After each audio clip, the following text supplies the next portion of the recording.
Bonjour à tous et bienvenue sur Crypto Signal. Aujourd'hui, on va faire principalement, je pense, de la price action ainsi qu'une analyse Glassnode. On n'a pas énormément de news à se mettre sous la dent, donc je pense que ça peut être le moment de faire un petit peu de price action. On est là sur le Bitcoin face au dollar en daily. Comme d'habitude, je vous propose de vous abonner si ce n'est pas déjà fait, activer la cloche des notifications, éventuellement nous rejoindre sur le Discord. On n'a pas vraiment énormément plus ici, de momentum que de se dire qu'on est effectivement sur un support et qu'on est effectivement en bas de range. Si jamais on enfonce ce support, eh ben ça veut dire que probablement on se dirige, allez, à minima on va dire autour des 24 000 si on prend vraiment une borne large. Peut-être 25,2, il y aura peut-être une réaction sur les 25,2, vous voyez que c'est le creux qui est ici, mais sinon si jamais on perd ce creux, on attaquera probablement les 24 000 avec personnellement peut-être pour ce mouvement une vision jusqu'à 22,500. Personnellement, je suis pas extrêmement fan de ce résultat, de ce déroulement, on va dire. Pourquoi? Tout simplement parce que pour moi, on a accumulé ici, en traînant dans la zone, en faisant cette espèce de triple top, vous le voyez ici, on a accumulé quand même un petit paquet de shorters, donc je pense qu'on va retourner visiter le haut du range. Je peux me tromper, on a déjà eu des configs ici en M-top, alors on était moins shorté qu'à ce stade, mais vous voyez que, alors on n'était pas forcément sur une phase haussière ici, il faudrait retourner un petit peu plus dans le passé pour éventuellement sortir ça, mais d'une certaine manière, je suis pas extrêmement fan de cette idée-là. Pourquoi? Tout simplement parce que, encore une fois, on a un marché qui est en ce moment relativement shorté. C'est ce qu'on va voir quand on ira voir la liquidité. En 4 heures, on voit que la structure elle est baissière. On est en ce moment sur une phase en 4 heures qui est baissière. Vous le voyez ici, ici on repère le plus bas précédent. Ici, on n'arrive pas à faire un plus haut. On se fait repousser par cette trend de distribution ici en 4 heures. Pour le moment, on revient tester le support des 2700. Le problème de ce type de support, c'est qu'à force de les marteler, on prend le risque effectivement que, bien entendu, ça casse. On avait évoqué la possibilité d'un rebond, c'est ce qu'on a eu plus ou moins le jour du CPI, vous le voyez ici. Personnellement un peu déçu par ce rebond, je pensais qu'on irait pousser un petit peu plus haut, mais on peut ici éventuellement imaginer que il va se passer désormais une forme de réaction dans l'autre sens sur la base de ce support. En tout cas, moi ça serait plutôt, encore une fois, mon hypothèse privilégiée.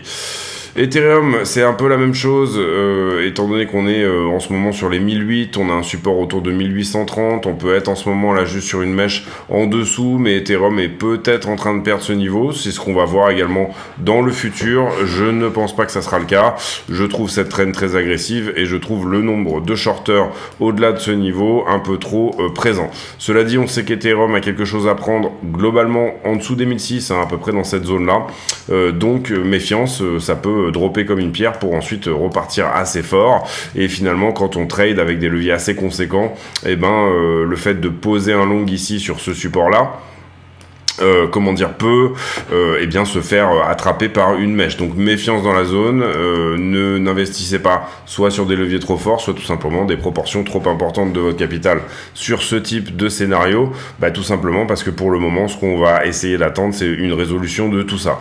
Mais on voit que les trends sont plutôt propres, que ce soit sur Ethereum comme sur Bitcoin. Si on regarde la stablecoin dominance, on a enfoncé, pour le coup, on est en train d'enfoncer probablement ce qui devait normalement réagir comme une résistance. Donc par contre, attention à ça. Qu'est-ce que ça veut dire également? Ça veut dire que autant Bitcoin et Ethereum sont sur un support, autant les altcoins ont beaucoup plus saigné, puisque vous voyez qu'ici, effectivement, on s'attendrait ici à ces niveaux-là, à être sur ces niveaux-là, puisque ce qu'on regarde, c'est un petit peu la charte du Bitcoin inversée. Vous voyez ici le M, le M-top, du coup, en W. Attention dans la zone également, parce que si les altcoins saignent avant, ça veut dire que peut-être le marché crypto est en train de passer risk-off. Si on considère que les altcoins sont hors Bitcoin et Ethereum en train de saigner gravement, c'est ce qui est le plus risqué en général qui saigne le plus, et puis ensuite éventuellement on a le drop sur le reste du marché. On va voir si ça tient cette histoire. Moi je partirais plutôt de l'hypothèse que effectivement ça tienne. Mais méfiance dans la zone, encore une fois. Qu'est-ce que je voulais vous montrer d'autre? On a toujours notre dashboard ici. Avec finalement, et là on est en 4 heures, le S&P qui a fait une pas trop mauvaise journée aujourd'hui. Enfin, on est toujours dans la zone des 4000, 4100. Le gold qui zone un peu dans la zone des 2000 et Bitcoin qui est plutôt ici, vous le voyez sur le bas, c'est-à-dire on pourrait imaginer que pour S&P, ça serait plutôt comme si S&P était plutôt dans cette zone-là, c'est-à-dire la zone des 3850, quelque chose comme ça. Donc attention, peut-être un petit peu de désintérêt pour la crypto. On voit ici un dollar qui est plus ou moins en train de latéraliser, plus ou moins en haut de son range pour le moment. Donc voilà, est-ce qu'on a passé un peu cette petite hype de il y a une crise bancaire, donc je vais rentrer sur du Bitcoin pour tout simplement protéger mon argent, ou en tout cas, est-ce qu'on est en train de prendre de la liquidité en bas? C'est ce qu'on avait vu sur les heatmaps, et c'est ce qu'on va aller regarder assez rapidement, puisque encore une fois, pour moi, pas énormément de news aujourd'hui. Ce qu'on peut regarder éventuellement, c'est effectivement le fait que la Pacific West Bank est en train de saigner pas mal aujourd'hui, donc toujours dans cette idée vraiment de crise bancaire. Vous voyez ici qu'une nouvelle banque régionale finalement qui perd 20% sur son sa capitalisation, voilà. Je pense qu'elle a fait même moins 25 à un moment dans la journée, donc attention à ça bien évidemment. Cette semaine, on n'a pas énormément de news. On a eu le CPI qui est sorti hier, et puis aujourd'hui, on a eu le PPI qui est le Producer Price Index. Sous-entendu, les prix de production. Donc, ça peut nous donner des informations à la fois sur l'inflation future. Vous voyez qu'on est à 0,2, on est au consensus ici, donc pas vraiment de choses à voir de ce côté-là. Éventuellement, nous donner également des informations sur la reprise économique. Voilà, vraiment pas énormément de news aujourd'hui. On n'a pas de news majeures, on va dire, et on ne s'attend pas cette semaine à en avoir, en tout cas du moins du côté des data économiques qui devraient sortir. Voilà pour la news, on va faire la liquidité, mais avant ça, on envoie la page de pub comme d'habitude. Allez, on y va pour la page de pub. La chaîne est partenaire de 2 exchanges qui sont Bybit et BitGet. Ces 2 exchanges ont fait leurs preuves, ils sont suffisamment liquides à mon sens, et ils ont également d'excellentes preuves de réserve. Comment on passe par le lien de la chaîne pour s'affilier sur un de ces exchanges? Tout simplement, on va sur la vidéo, on clique sur la description de la vidéo, et là, vous aurez 3 liens importants. Le premier étant l'accès au Discord, le serveur qui nous permet de communiquer. Le deuxième étant les liens d'affiliation, ici, que vous voyez sur Bybit et BitGet. Lorsque vous cliquez sur un de ces liens, vous allez tomber sur une page qui ressemble à ça, et là vous allez cliquer sur s'inscrire. À partir de là, vous aurez de toute façon accès au moins 15% sur vos frais de trading, quoi qu'il arrive. Pas besoin de faire le reste, on va dire. À partir de là, vous serez de toute façon affilié. Mais vous pouvez éventuellement aller plus loin. Vous pouvez aller plus loin en tout simplement, une fois que vous êtes connecté, votre page de connexion, elle ressemble un petit peu à ça, et là vous allez passer votre souris sur votre icône de profil, et ça va vous afficher un numéro qui s'appelle le User ID, le UID. Vous copiez cet UID et vous venez sur le Discord, vous présentez ici. Nous, notre Discord, il faut se présenter à l'entrée, c'est-à-dire qu'il y a un filtre, on filtre les gens de manière à éviter les scams et les bots, et pour donner des rôles aux gens, c'est-à-dire est-ce que vous êtes plutôt trader, débutant, affilié, etc. Une fois que vous aurez fait ça, vous allez dans le salon demande affiliation, et dans le salon demande affiliation, vous allez pouvoir poster votre UID, et votre UID sera validé ou non comme étant une UID qui est tout simplement affiliée à CryptoSignal. Ensuite, vous aurez accès à un salon privé qui s'appelle Section Affiliée, dans laquelle je poste des graphiques et je poste des analyses, etc. exclusives sur ce salon. Il y a aussi une possibilité de participer à un tirage au sort. Pour participer à ce tirage au sort, il faudra également déposer 100 USDT, en plus de s'inscrire et de faire toutes ces démarches-là, déposer 100 USDT sur un de ces 2 exchanges. À partir de là, l'exchange me le dira, et ils me diront que vous avez, entre guillemets, le statut de super affilié. Le statut de super affilié, vous n'êtes pas obligé de trader ces 100 USDT d'ailleurs, ils peuvent très bien juste rester sur la plateforme quelques temps, le temps que vous soyez validé, et puis une fois que vous êtes validé, vous pouvez les enlever, vous en faites ce que vous voulez, mais ça vous permettra de participer à un tirage au sort tous les 20 affiliés de 200 USDT. Donc le premier tirage au sort, il sera sur 20 affiliés, le deuxième sera sur 40, une chance sur 40 de gagner 200 USDT, le troisième sera sur 60, une chance sur 60, etc. Donc voilà, écoutez, si ça vous intéresse, n'hésitez pas à passer par ces liens, et puis on revient à la vidéo. Merci de votre attention. Ok, donc qu'est-ce qui a été liquidé hier? 107 millions de dollars, donc c'est une journée plutôt normale. On parle ici bien sûr des positions non leveragées. Et ici, 50, 60 millions, donc la moitié à peu près, un peu plus de la moitié sur Bitcoin plus Ethereum. Donc on est dans une journée somme toute assez normale. Sur le carnet d'ordre, ce qu'on peut voir éventuellement, on ira faire peut-être un petit peu de Glassnode après. Sur le carnet d'ordre, ben, on a ce mur d'achat toujours à 25,7.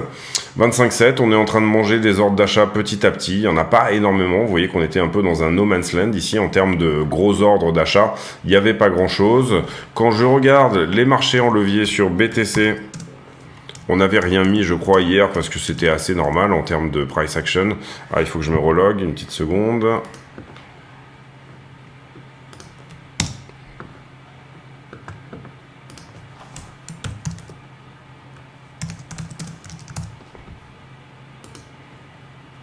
Excusez-moi.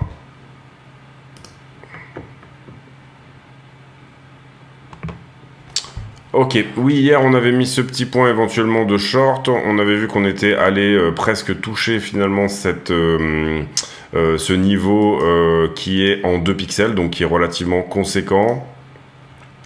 Réaugmentation de l'open interest, ça se fait principalement d'abord sur du short, sur toute cette zone-là, et ensuite sur du long, sur cette zone-là.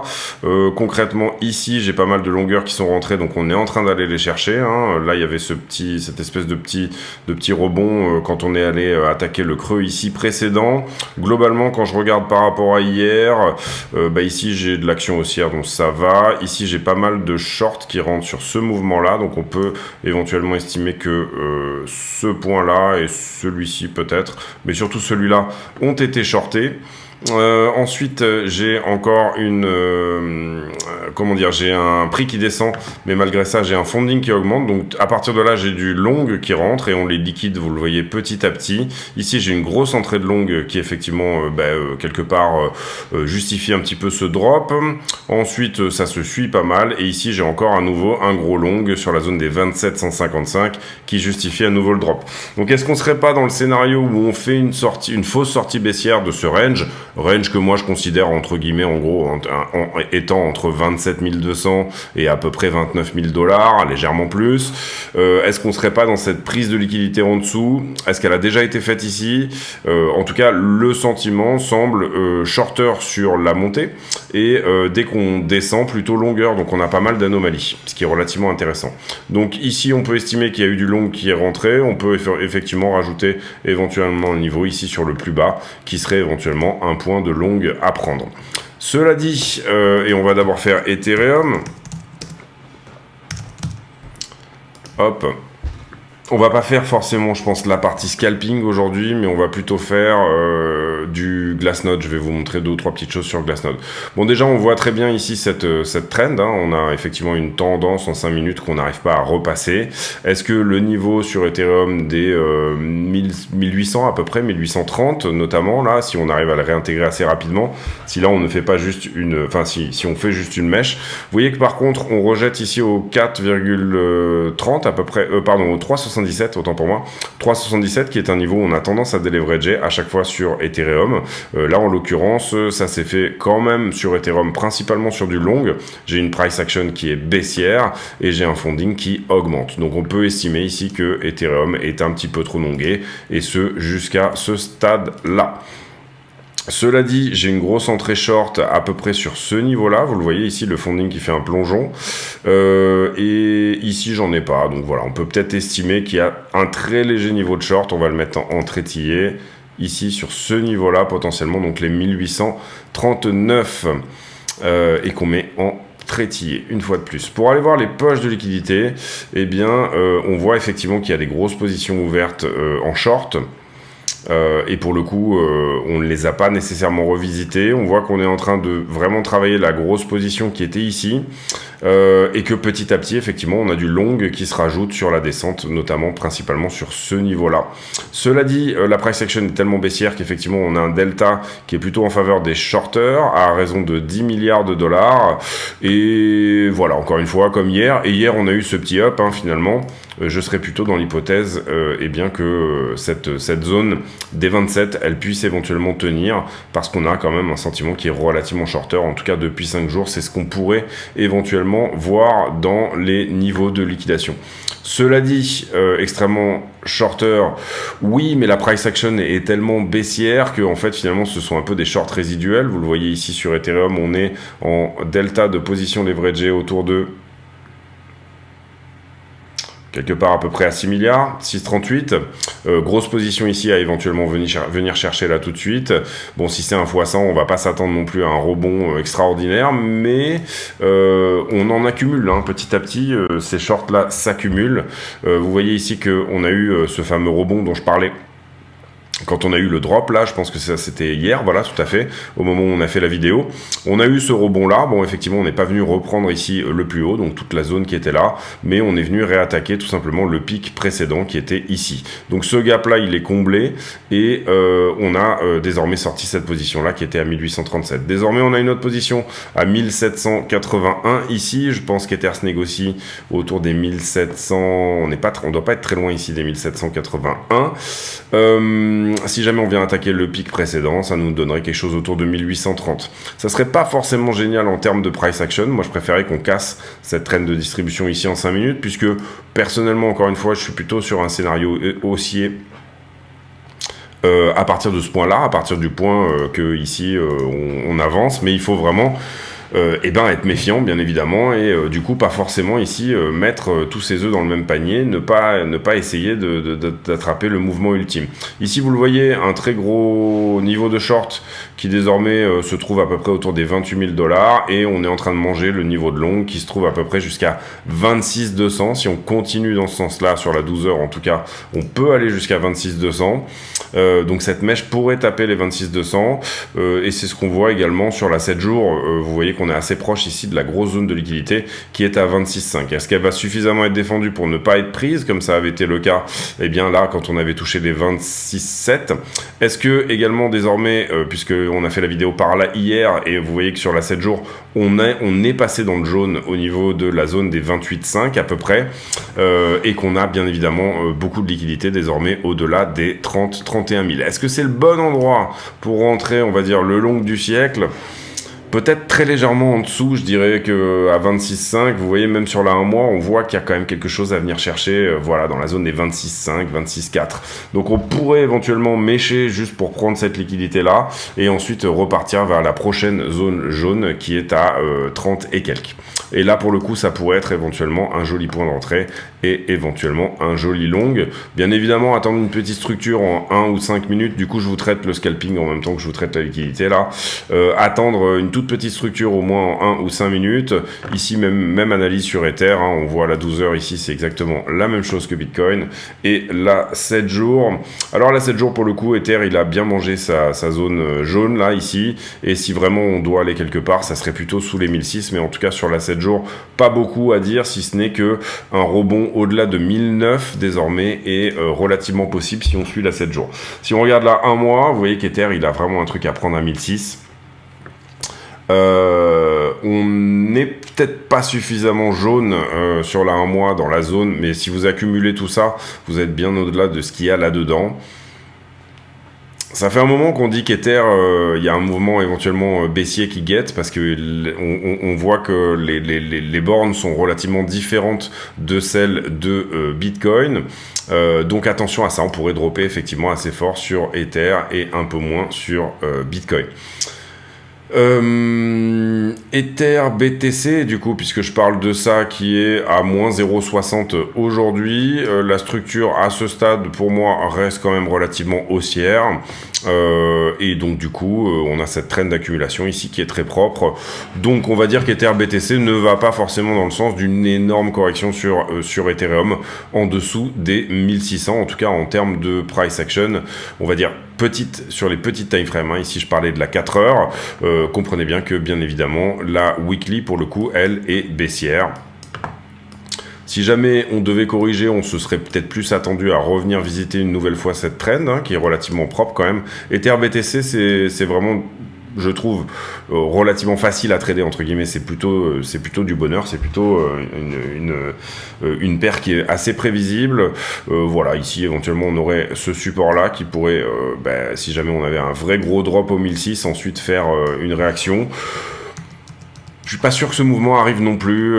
Voilà, j'ai pas le sentiment que on ait vraiment quelque chose à venir faire sous les 1006 sur Ethereum et qu'on ait vraiment quelque chose à venir faire sous les 25 sur Bitcoin, mais c'est une possibilité.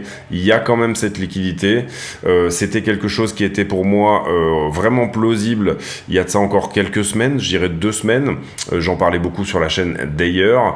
Mais maintenant, on a tellement pour moi de liquidité, et bien plutôt dans la zone des 28 et également dans la zone des 30, que ça me paraît difficile de faire ce mouvement puisqu'on laisse gagner quand même une partie du marché. On voit quand même que quelque chose est un peu cassé. Hier, on en parlait également sur Jane Street et Jump, donc les market makers qui fuient un peu la crypto en ce moment. Hop, je me mets sur la trend d'accumulation là pour vous montrer que c'est peut-être quelque chose qui peut tenir, hein, sur EtherBTC. Donc je disais, on a les market makers qui... on voit peut-être un manque de liquidité d'une certaine manière sur la crypto et des mouvements qui sont un peu plus brusques, assez choppy, quoi, voilà, assez avec pas mal de volatilité, voilà, d'un coup. Petite analyse Glassnode très rapide.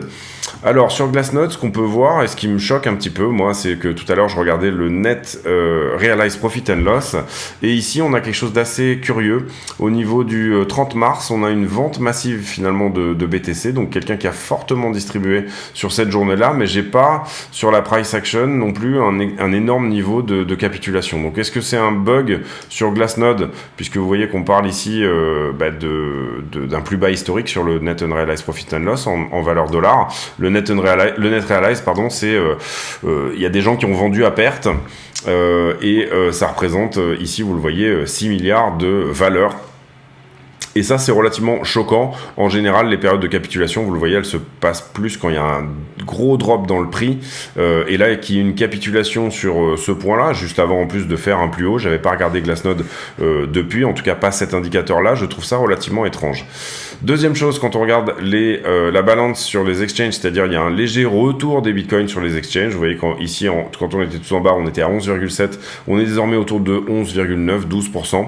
C'est pas énorme non plus, hein. On peut pas ici en tirer une trend, voilà. Le accumulation trend score, on est très peu accumulé en ce moment. On a été beaucoup accumulé sur cette zone juste avant de remonter à 31 ici, quand on avait un petit peu latéralisé sur la zone des 28 et ensuite on était remonté à 31. Là, on était encore pas mal accumulé et ici désormais on a une accumulation qui se fait un petit peu plus calme. Troisième chose, la dormance, elle est complètement, on avait ici énormément de dormance et elle est en train de partir, donc les coins se réveillent petit à petit. Ça, c'est à la fois une bonne et une mauvaise chose. C'est indicateur de bull run, mais en même temps, c'est indicateur d'une certaine manière. Nous, on aimerait bien qu'il y ait encore plus de dormance pendant encore plus longtemps. Bon, on en avait eu énormément. Et puis, quand je regarde les adresses supérieures à 1 Bitcoin, vous voyez qu'on est en accumulation. Donc les adresses, les tout petits portefeuilles, on va dire, accumulent. Quand je regarde les adresses à 100 Bitcoin, on est en accumulation très forte. Donc ça, c'est suffisamment intéressant pour le mettre en avant. Je vous ai pas fait les 10 Bitcoins qui sont là. Également en accumulation. Les adresses à 1000 Bitcoin sont plutôt en latéralisation ici depuis qu'on latéralise sur le prix, et les adresses à 10 000 Bitcoin sont plutôt en latéralisation / vente depuis les 31. Depuis les 31, effectivement, on avait 121 adresses à plus de 10 000 Bitcoin et on est passé à 115. Donc soit ces gens-là ont splitté leur portefeuille, soit ils ont tout simplement effectivement été assez vendeurs sur la zone des 30-31 000 $. Le net Unrealized Profit and Loss, c'est-à-dire ceux qui ont acheté leur coin, on connaît leur prix d'achat, on connaît le numéro du coin, admettons, et le prix d'achat, voilà, d'une certaine manière, et donc du coup on est capable de dire est-ce que le marché et ceux qui n'ont pas vendu, est-ce qu'ils sont en perte ou pas, c'est l'inverse du Realized. Et bien vous voyez qu'on est en train de passer dans une période d'espoir, optimisme, anxiété, pardon, et l'espoir c'était ça, et là on est vraiment dans une période un peu plus optimiste, on est en train de passer dans le jaune sur cet indicateur-là. Le Rodol Ratio qui est sorti de sa zone verte, donc ça c'est un très bon indicateur de bottom également. Bottom, je parle du bottom là, quand je parle du bottom, je parle des 16 400. Le stock to flow, eh bien vous voyez qu'on est très loin de... puisque en stock to flow ratio, on devrait être à 112 000 $ à ce stade. Et là, on en est très loin. Par contre, on est très loin également. Enfin, on se rapproche du halving, mais on est relativement loin du halving encore. Donc voilà, le stock to flow, moi, c'est pas un modèle que je trouve nécessairement totalement invalidé. Il faut juste laisser le temps aux choses de se faire, hein, c'est pas systématique. Le H-Ribbons, vous voyez qu'on est en train de se rapprocher ici au niveau des deux droites, donc ça voudrait dire qu'il croiserait négatif. Suite à ce croisement positif où on a eu effectivement une jolie price action, donc on rentrerait dans une zone rouge sur le H-Ribbon, ça serait pas forcément une excellente chose. Et le risque de réserve, je pense qu'on est toujours dans la zone verte, donc le Bitcoin, le réserve risque, on va dire que c'est est-ce que le Bitcoin est à un prix considéré comme loyal par l'ensemble du marché, considéré comme un bon prix, et en l'occurrence oui, on est là sur un marché qui peut penser que on est effectivement sur un très bon prix. On va terminer, on va faire très légèrement quand même quelques petites minutes sur du scalping. On va se mettre sur le spot. On va d'abord commencer à regarder le 1 heure. Sur le 1 heure, attention, on est peut-être en train de perdre le niveau, là, vous le voyez. Hein, là, ça, c'était juste une mèche. Et là, vous voyez qu'on fait un corps de bougie quasi entier sur le niveau des 27. Donc ça, c'est en price action, ça nous dit... Attention, si on passe en dessous, est-ce que ce sera juste une mèche et qu'ensuite qui va être racheté systématiquement? Si je regarde le carnet d'ordre, j'ai pas non plus d'énormes velléités, c'est ici, d'énormes velléités d'achat encore une fois avant 26 à peu près. Hein. Donc ça c'est intéressant, bon il y a quand même de l'achat, mais 230 bitcoins ici à 26,5 et 270 bitcoins autour des 26 000 et ensuite très légèrement en dessous à 25,7 on a là pour le coup un mur d'achat qui est de l'ordre de peut-être 1000 bitcoins, quelque chose comme ça. C'est probablement la même personne, puisque ces ordres sont apparus en même temps. Personnellement, je suis pas en short sur ce mouvement, je suis pas en long non plus, hein, donc j'observe pour le moment, je regarde.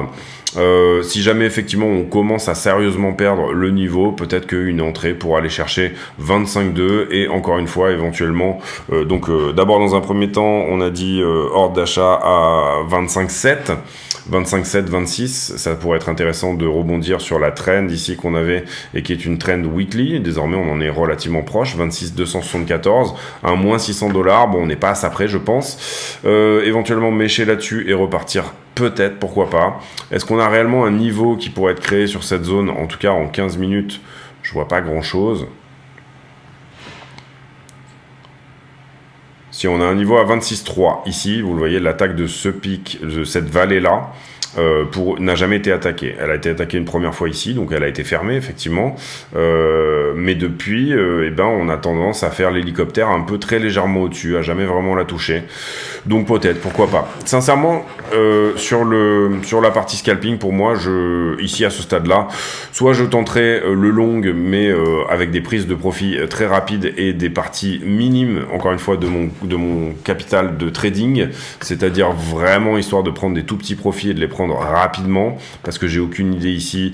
Enfin, j'ai pas un sentiment extrêmement prononcé entre ce que me dit la structure et ce que me dit la liquidité. Moi, j'aime bien que tout s'aligne.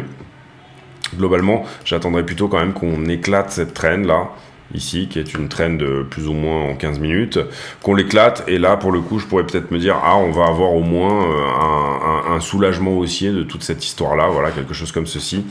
En tout cas, on a eu notre mouvement haussier suite à ce drop là qu'on avait eu pendant, c'était juste post, c'était dans la même journée que le CPI, c'est-à-dire hier.